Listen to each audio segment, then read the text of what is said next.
Hi YouTube, welcome to one of my videos. Today we are in the Ford Transit camper van, which you've probably seen last year or the year before I converted into a camper on my Corner Sheet Engines account. Basically I have converted this van for reasons of when I'm away with the hobby I'm interested in, which is stationary engines. Going around these vintage rallies and shows, you need obviously transport to get around to these rallies. A lot of people have a van with a caravan, which they take the engines in the van and they've got the caravan for the living. Some people have a camper van, which then tow a trailer behind, which has got their engines in the back. What we do, because obviously I haven't passed my driving test yet, I've converted this van so when I'm away on my own I get dropped off to the places where I need to be. But when my Nan and Gwenna goes, we take a caravan on the back. So this kitchen unit you can see in front of us now, when we take the caravan around, we'll take that unit out.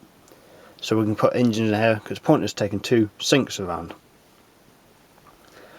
But now when we're not using the caravan and I go to the more local rallies, I'll get dropped off there, so I need all my own sort of appliances in my own van.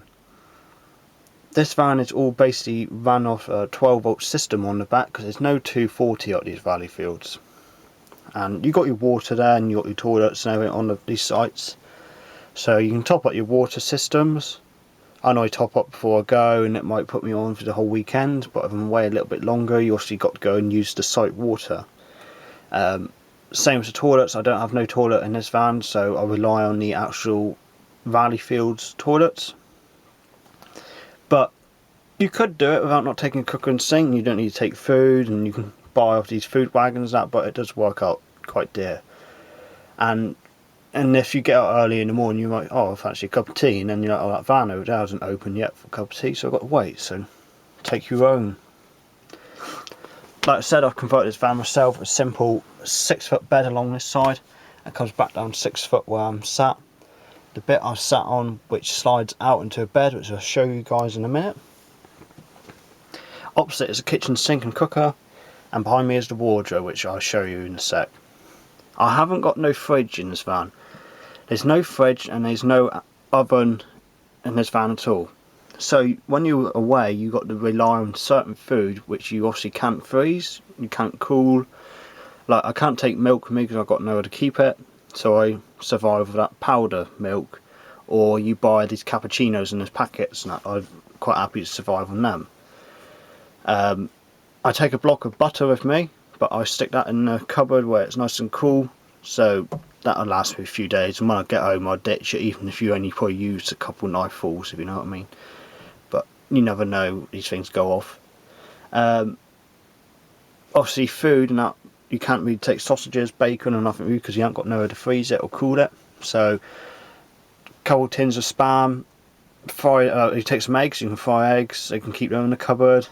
You take your super noodles, you can buy his pasta things, you can buy curries in a tin, you can have baked beans and toast.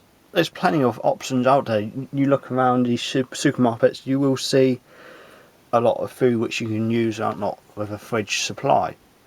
Another thing I look at as well is easy cooking. You don't want to be in here for ages cooking because you use more gas, and I don't really want to sit down all day cooking, if you know what I mean. So things which take about 5-10 minutes is good enough for my liking. So I'll take a gas bowl around obviously to supply the two burning things, and I've got a grill which at the moment I've stuffed a cushion in there because when you're driving along it rattles a bit. So you can put whatever on one range, you can put your kettle and that on, so I survived that. Down the bottom here I've got my wastewater tank from the sink. You can take them to shows and tip them in the waste sort of bowsers, if you know what I mean, where you empty your chemical toilets. That side I've only got a container which ain't in there at the minute, but I've got to fill them up with water, you stick them in there, a 12-volt pump drops into it, and you've got a switch on the side. I was doing it before to save more electric, you put the kettle there and you'd be pouring a bottle into it, but in the amount you use from a tap it's not worth worrying about.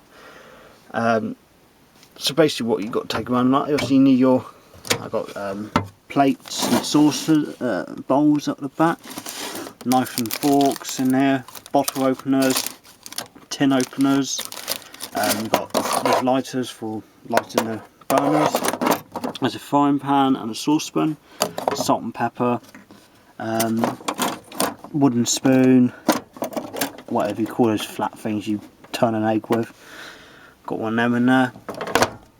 Down here I've got a small gas you can top up those lighters with, because you never know you run out. I've got a grill pan in there. I've got a carton of squash, you just add water, so it's always handy to have that. I've got cooking oil in the back.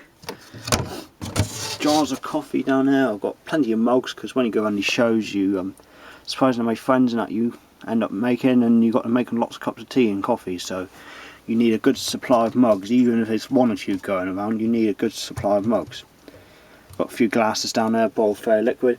Another trick I do is, got plastic plates here. I put a paper plate on top to have my toast and that on in the morning, or I even put my fire ups on them. And then you just take the plate off, throw the plate away, and give the dish or the plate just a quick wipe, the plastic one, to save washing them up fully in there with all the grease and that, if you know what I mean. Little bits like that help. Obviously said water goes on that side. I've got my gas pipe comes down, it goes out the back door to feed the gas bottle into the van, but I haven't got my bottle on with me. I've got a stainless steel splashback. He's kept on that side there, but you lift him out and you'll sit up here and you swing these little arms down to catch you in place, so it stops this from catching on fire. That's another reason why I don't like cooking in there for ages, because the longer you're cooking, the more heat it gets. Having a van this side, I wouldn't recommend having a smoke detector, but I'd recommend having a carbon monoxide detector, because the smoke detector in a space this big, it goes off all the time. If you just put the kettle on, it'll go off, even if the door's open. But when I go to bed at night, I always disconnect my gas bowl and put the pipe back indoors and leave the bowl out. It's not a risk I've taken, because you never know, because I take dog with me sometimes. You in bed, you might kick one of the dials on, you never know what happened. So I just play it safe and disconnect it at night, and first thing in the morning get out and clip it back on. So nice big window in the back of his van, goes right across the whole back.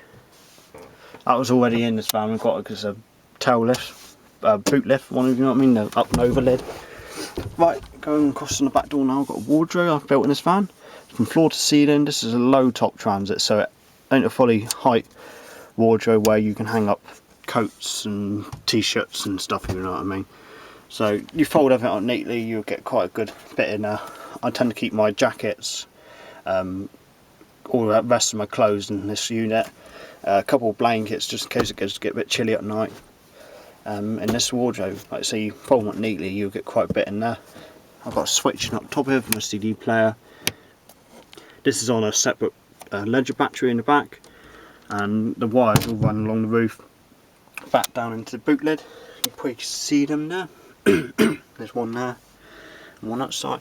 So nice summer evenings, you can have the tail lift, the boot open, and you can sit out in the back on your camping chairs and have a bit of a laugh with your mates and that.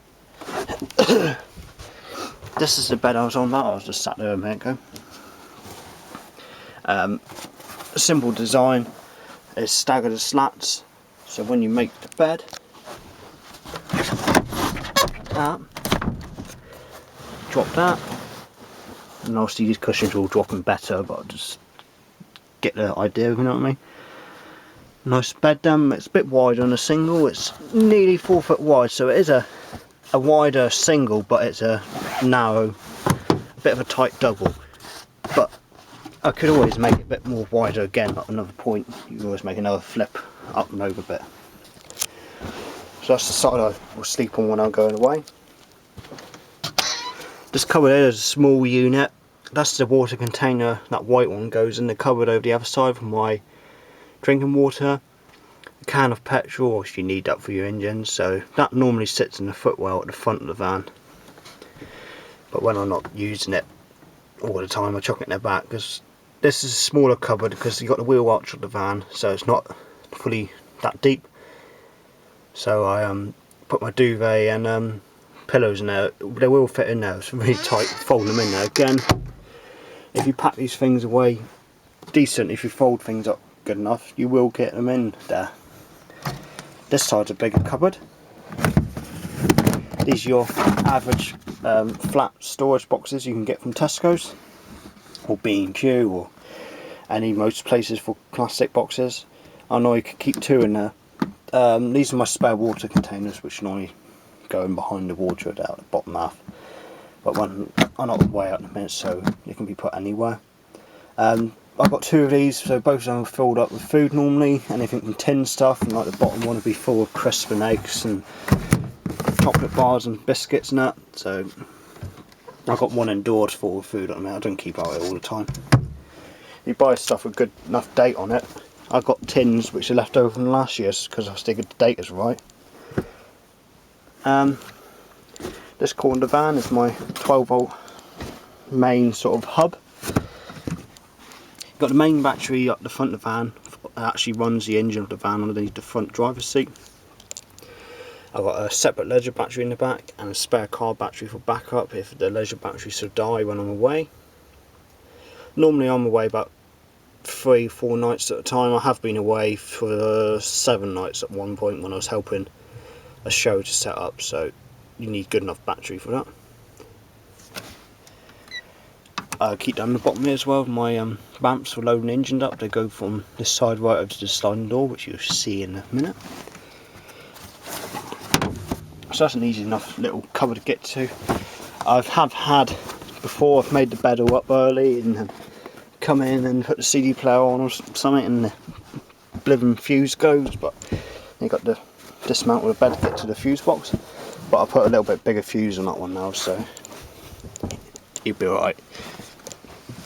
On the back of this unit I've put a couple of these spring clips, and there's a hollow solid bar, if you know what I mean, quite a heavy duty bar which is hollow inside, so when I get a puncture you can put that on the bar and use it as a breaker bar to get the studs off the wheels.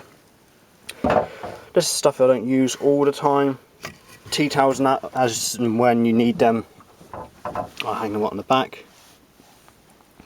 Spare cleaning cloths, a few tools in there, solar panel down there, socket set, spare wiper because I keep a spare one back just in case one breaks while travelling, so you can just fling one on. Dog's leads, awning light there to go out on the awning when I'm set up. Things you don't need all the time. So open the side door. It's hot in there. Yeah, it's hot today. I'll just kick the bin. That's that cupboard that goes right across from that end down. There's my vamps which I was on about. Stakes for marking off spaces for mates. Got a little level here, so when you obviously want to get levelled up. I don't worry about levelling this bang on, as long as the egg don't jump out the frying pan and land in the sink. That's all I worry about, and as long as I don't fall out of bed. I've spent 2 nights in it before this year when I got stuck in mud and no one can help me, so I was on the slant like that, so sleeping in bed trying to keep up that side, and it was a bit awkward, but I coped. I've got curtains. I've got straight curtains from the cab across, same on the back. You can buy the rail, goes right around the front of the cab, but I didn't need that because I don't use the cab at night. When I set up, there's certain bits I chuck in the front, things I don't use a lot, like when I do get my duvet net over there, when I finish it after the first night I chuck it at the front, saves keep folding it up.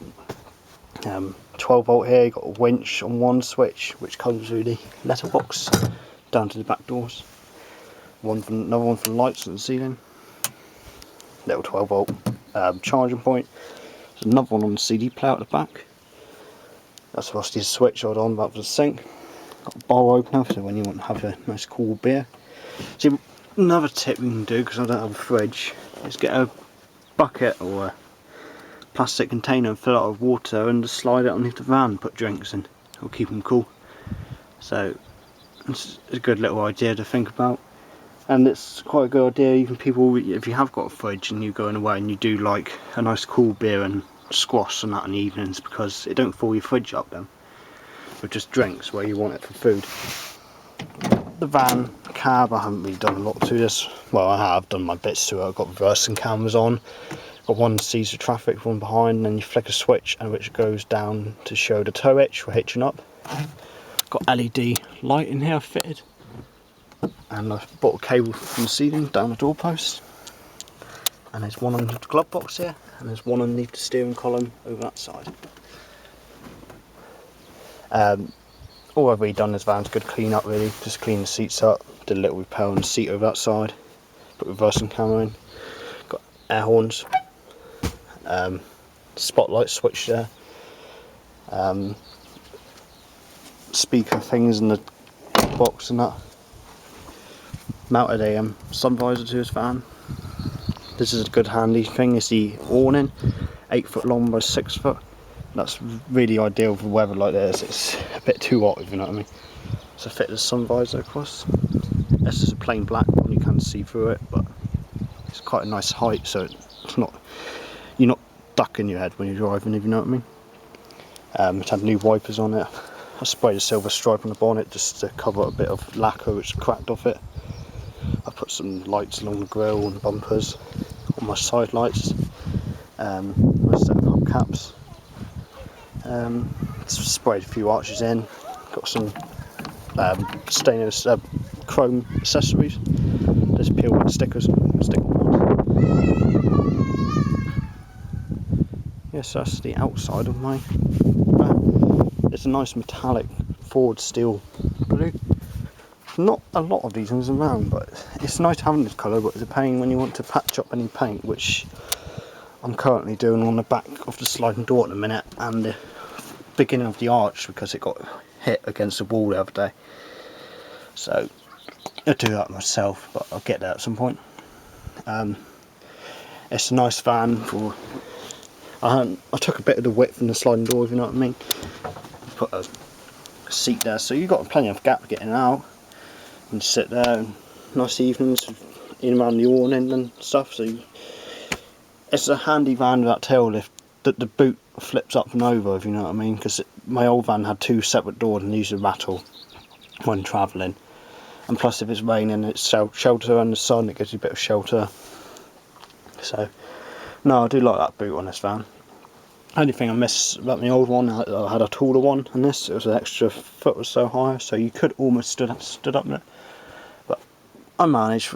If I was going away all the time in it, like constantly touring in it, I would want a higher top. But I quite often get rallies which are weekend after weekend after weekend, but sometimes you get a couple of weeks off, sort of thing. So it's nice to have a little break. But no, I like it out in this van. The way I've done it, I call it my second bedroom because it's all my stuff in there, so no one tampers around with it, nothing.